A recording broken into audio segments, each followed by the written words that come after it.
Hi everyone, welcome to TECSperts, where we here at the East Carolina talk about the upcoming football game. Trailing East Carolina by 8. Frazier across the field. Boom! What a big hit! This is Tori Poole, one of the football beat writers for the East Carolinian. Taking a shot up top. Coverage on.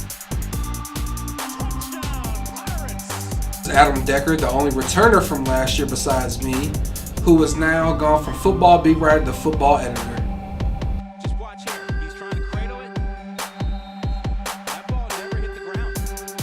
This is Jaron Honeycutt, our other football beat writer. Hi guys, welcome to TECSperts. Great show for you today. We're going to start off today talking about some NC State football. You know, ECU got a big 52-7 blowout win against Western Carolina last week. So now we're going to talk a little bit about NC State and just this rivalry.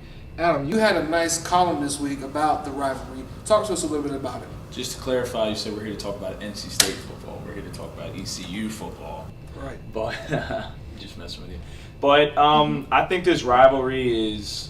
I think it's a rivalry a lot of people sleep on because I think there's hatred between the two schools, whereas ECU feels like it is on the same tier as NC State, and NC State feels like it's better than ECU. So it's kind of like they're fighting for bragging rights and positional placement, really.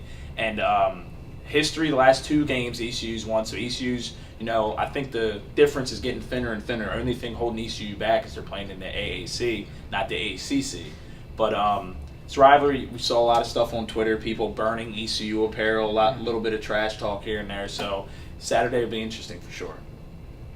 All right, so now we're going to get into a little bit more about the actual on-field play, and we're going to talk about what do we think this ECU offense, who looks so dynamic against Western Carolina, can do against this big up-front defensive line that NC State has. Well, I think it's going to be a little bit more difficult than Western Carolina, obviously, just because, NC State has a little bit more of a threat as far as bringing pressure on, Philip Nelson. And, also they had a couple picks in their last game against William & Mary. But I think that'll be a problem for us. But for the most part, I think that ECU's offense has done a good job, and I think that they'll continue to work hard and put up. So. Let's not forget they didn't have Messiah Rice, left tackle Messiah Rice last week. He was serving a 1-game suspension, coming back for this game, so that should be really big. Philip Nelson said after the Western Carolina game he doesn't even remember being touched. So the fact, he wasn't touched, that offensive line really stepped up. So if the offensive line could give Philip Nelson a little bit of time, I don't expect the offense to struggle really. On the contrary, though, to Philip Nelson not being touched, it will be interesting to see because it's very unlikely that he goes through this game without being touched. So it's interesting to see how he'll respond to that contact.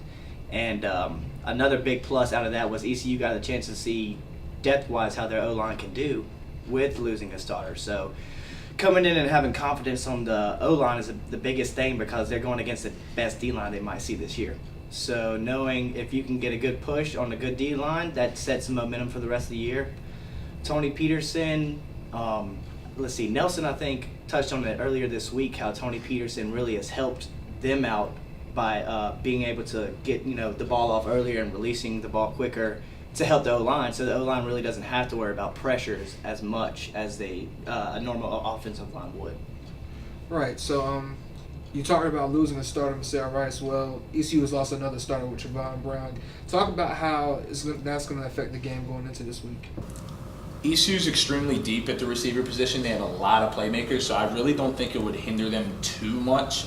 But Trevon Brown is a freak of nature. He's an athletic, big guy. Throw a jump ball, he'll go up and get it. He's goal line, fade route. You just throw it up to him, let him go get it, So it's definitely going to hurt them. They're losing a big-time playmaker. He would have been a starter, and with the depth, it just shows how much better he is, you know what I mean? So it's definitely hurts them, but I think if they had injuries at other positions, it would hurt them more, being how deep the wide receiving core is. So also, you got to think of it as you got new coaches that just came in, so it's not like he's been in this playbook forever. He's everyone on that team is on the same page, no matter if it's him or his backups, Jimmy Williams or Terrell Green. And I tell you what, Jimmy Williams had a long touchdown pass last year and really looked good filling in that X spot. But like I said have said before, Terrell Green looks the part. He looks a freak of nature. He's listed as 6'4". The kid's 6'6" easily. He's a sophomore. He's had to sit out, but he's listed as a sophomore on the field. And he came when he first got here. Nelson had first gotten here, so him and Nelson had extra time to work together while everybody else was playing when they were on the practice squad. So it'll be very interesting to see, and that's my candidate for a step up player throughout the season. What Terrell Green can do with Trevon Brown's absence. Right. So one last thing on the offense. Ant Scott had a big game. When it comes down to it, 200 yards all total, and then 3 touchdowns. Talk about what he can bring to the team. I mean, because I remember last year Chris Harrison had 4 touchdowns to open the year, but then sometimes he kind of was inconsistent. What do you think that you're going to get out of Ant Scott on a week-to-week basis? I think just after talking to him after the game against Western Carolina, I think that he has came this season to prove himself. He said that after the first game, he said he posted on his social media before that he was about to blow up, and he did. He played a good game, and afterwards he was talking about how he's not done yet, that he wants to prove himself and continue to prove himself. And I think that he will. I think that he's a very athletic player, and I think that he's going to come week by week. I think Anthony Scott could be the most talented running back ECU has seen since Vintavious Cooper.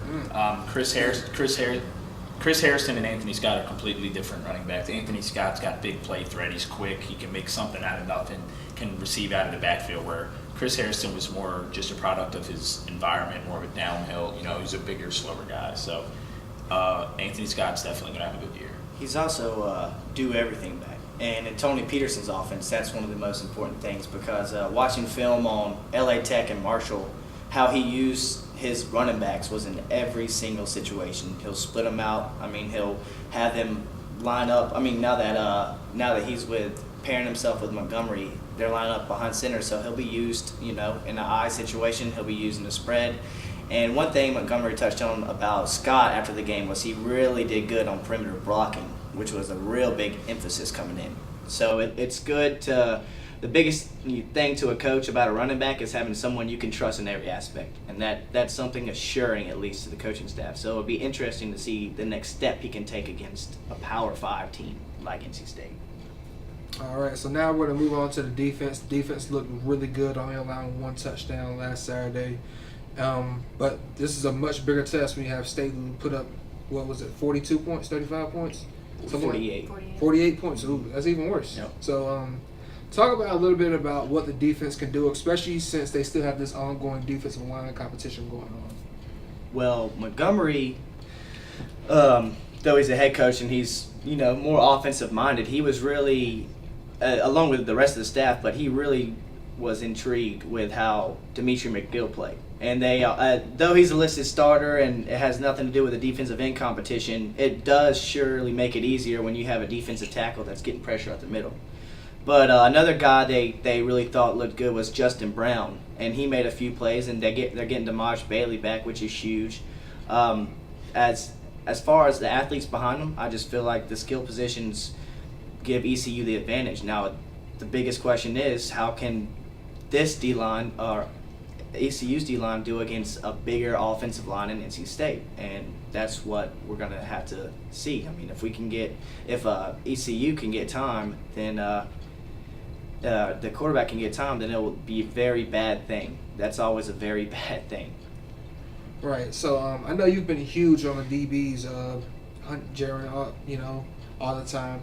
So can you talk to us a little bit about what you think about how big this test is for the defensive backs when it comes down to NC State having more of a passing attack rather than Western Carolina's running attack?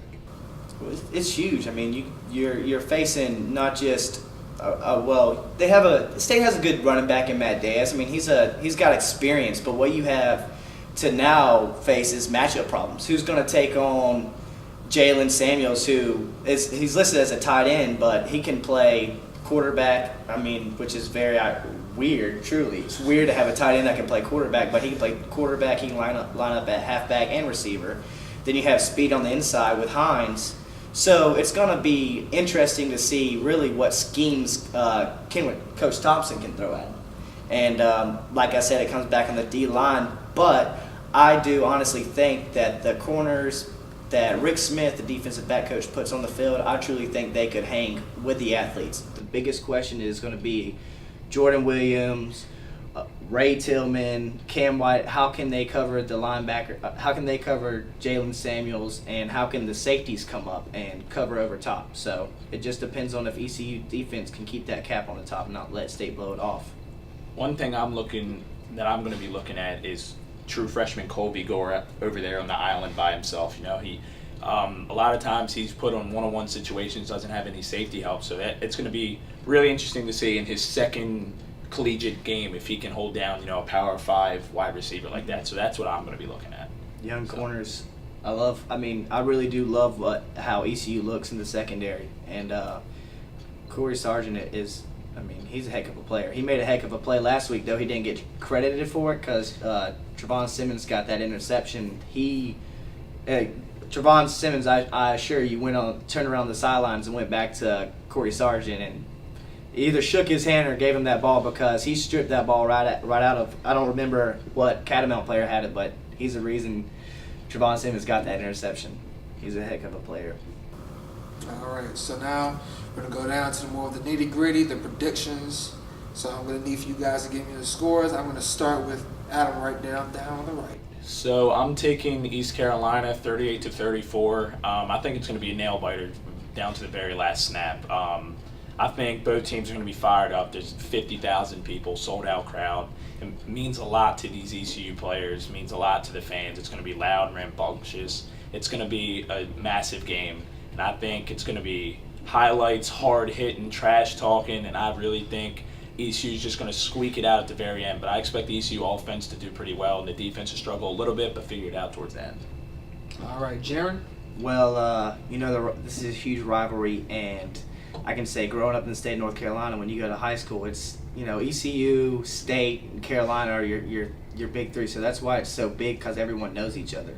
So getting off of that and going to the prediction, I just think that ECU's O-line is a lot better than people think. And I think they'll hold State off, and it will be a nail-biter. I agree with that. But I think at the end of the game, ECU will score, a touchdown to put it out of reach, and they'll end up taking another 42-28 victory like they did, 3 years ago? 2013. Yep. All right, Tori, finish it off. Yeah, definitely. I agree a lot with Jerry and what he said. I'm predicting 41-24, just because I think that, like he said, ECU's offense is really just underrated. Everybody thinks that, they kind of had a fluke with Western Carolina and that, they'll mess up against NC State, but I don't think so. I think that they'll come out and they'll put up a good show against NC State, and I agree. I think that they'll hold them off for a while, NC State will, but I think in the end ECU will come through and just put the game out of reach. All right, that was our show today. Thank you for watching. Watch us again next week, and you can keep up with football coverage on the EastCarolinian.com. Thank you.